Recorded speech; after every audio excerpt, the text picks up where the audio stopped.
Sıfır atık pancar yemeğimi sizlerle paylaşıyorum. Lütfen izleyiniz. Servinin mutfağına abone olmayı, beğenmeyi, yorum yazmayı, bundan sonraki tariflerimden haberdar olmak için lütfen zil tuşuna basınız. Şimdi yapım aşaması.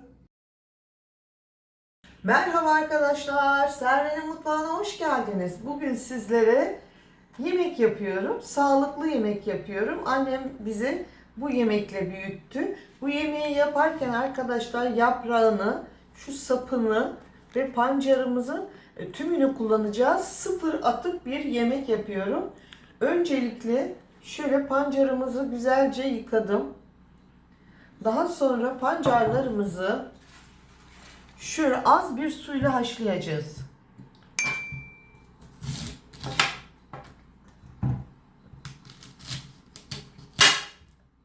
Bu şekilde pancarlarımı kapağı kapatıyorum, haşlıyorum. Şimdi pişme derecesine göre 3'e ayırıyoruz arkadaşlar. Şöyle yapraklarını ayırıyorum. Şimdi arkadaşlar bu pişirme işlemi 3 farklı olacak. Çünkü yapraklarını en son pişireceğiz. Çok çabuk piştiği için. İkincisi dalı. En sert pişeni zaten haşlıyoruz. Pancarımız. Şöyle yapıyoruz. Eğer bu şekilde yaparsanız mesela yaprakların yeşili ziyan olmaz. Sıfır atık yemeğimizi sizlerle paylaşıyorum arkadaşlar. 1 santim kalınlığında dallarını bu şekilde doğruyorum. Sıfır atık, hiçbir yerini atmıyoruz. Çünkü her yerinde ayrı bir değer var pancarımız. Şimdi yapraklarını ayrı bir doğruyorum. Fakat çok ince doğramayın. Şöyle 1,5-2 santim kalınlığında. Çünkü en son yapraklarını ilave edeceğiz. Yaprakları çok çabuk piştiği için arkadaşlar şöyle bakınız. Bunları ayrı bir kaba koyuyorum. En son pişecek. Şöyle pancarlarımızı bıçağa batırıyorum bakın arkadaşlar. Çok güzel pişmiş. Suyunu da çektirttim. Şimdi soğuyunca doğrayacağım. Arkadaşlar 1 bardak suyla suyunu çekene kadar pancarımı bu şekilde pişirdim. Şimdi kabuğunu soyuyorum. Bu şekilde. Bakın. Hazır. Şimdi doğrayacağım. Şöyle 2'ye kesiyorum. Bakar mısınız?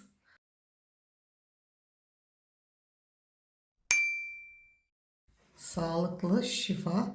Şöyle 4'e böldükten sonra şu şekilde haşlandığı için arkadaşlar çok ince artık doğramıyoruz.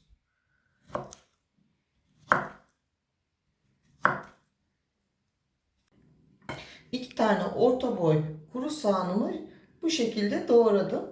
Şimdi içerisine 3 yemek kaşığı zeytinyağı ilave ediyorum. Pancar çok yağı sevmiyor arkadaşlar. Sıfır atık pancar yemeğimi sizlerle paylaşıyorum. Lütfen izleyiniz. Servinin mutfağına abone olmayı, beğenmeyi, yorum yazmayı, bundan sonraki tariflerimden haberdar olmak için lütfen zil tuşuna basınız. Şimdi yapım aşaması. Soğanımızın bu şekilde sote olmasını bekliyoruz. Bu aşamada 4 diş sarımsağımı ilave ediyorum.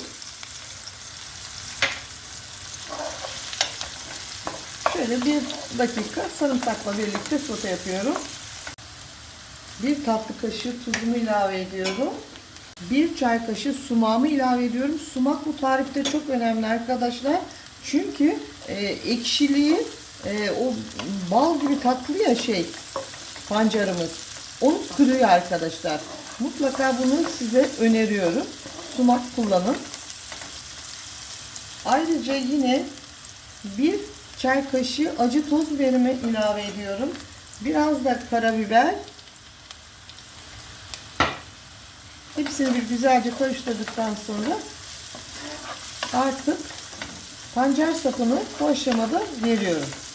Pancar sapımız haşlanmadığı için önce pancar sapımızı bir kavuruyoruz.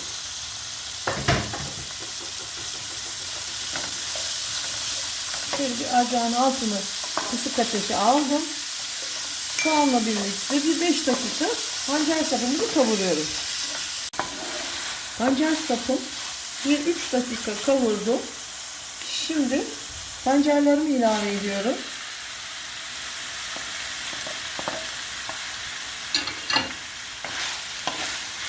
Şu şekilde pancarımı da 1 dakika kavurduktan sonra yaprağını ilave edeceğim. Şimdi yapraklarını ilave ediyorum.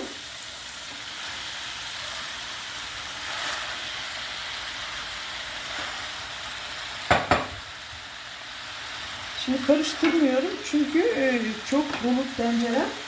Tenceremin kapağını kapatıyorum. Buharla yumuşamasını bekliyorum. Daha sonra karıştıracağım. Yarım demet dereotu kullanıyorum. Uç kısımlarını ayırdım süslemek için. Kalan bakın bu saplarını hiç ziyan etmiyorum. Bunları da doğruyorum. Şimdi yaprakların üzerine koyacağım. Pişerken mis gibi koku vermesi için. Bu saplarını da sakın ziyan etmeyin. Böyle ince ince doğrayın ve içine ilave edin. Şimdi pancar yaprağının üzerine de dereotu ilave ediyorum. Kapağı tekrar kapatıyorum. Yumuşayınca karıştıracağım. Yaprakları yumuşadı. Artık karıştırabilirim bu aşamada. Karıştırdıktan sonra tekrar kapağı kapatıyorum. Bir 5 dakika sonra yemeğimiz hazır.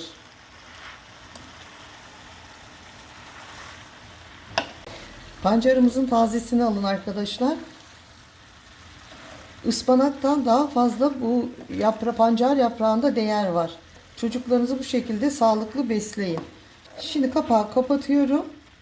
5 dakika pişecek yapraklar. Bakar mısınız? Pancar yemeğim ne kadar güzel pişti. Şimdi arkadaşlar ben kızım için bir porsiyon ayırıyorum bu şekilde. O yoğurtlu sevdiği için. Biraz daha alayım pancarlarını. Şimdi böyle ayırdım. Fakat şu güzelliğe bakar mısınız? Size ve protein bir ana yemek oluyor arkadaşlar bu. Bir öğünde yeterli. Şöyle 2 adet yumurtam var. Siz dilediğiniz kadar yumurtayı artırabilirsiniz. Şöyle bırakıyorum. Bir tane orta oldu. Şöyle de bir tane koyayım.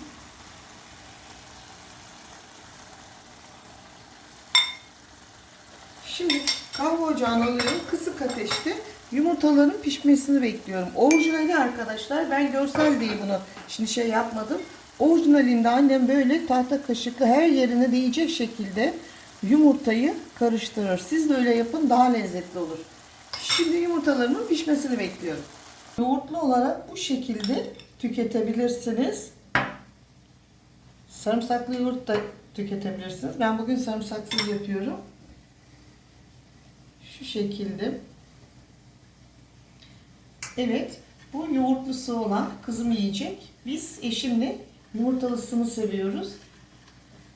Buyurun, deneyecek olan herkese afiyet olsun. Evet arkadaşlar, yumurtamızın bakın beyazı sertleşti. Şimdi ben ocağımın altını kapatıyorum. Sıfır atıklı hazırlamış olduğum pancar yoğurtlu yemeğim bu şekilde hazır.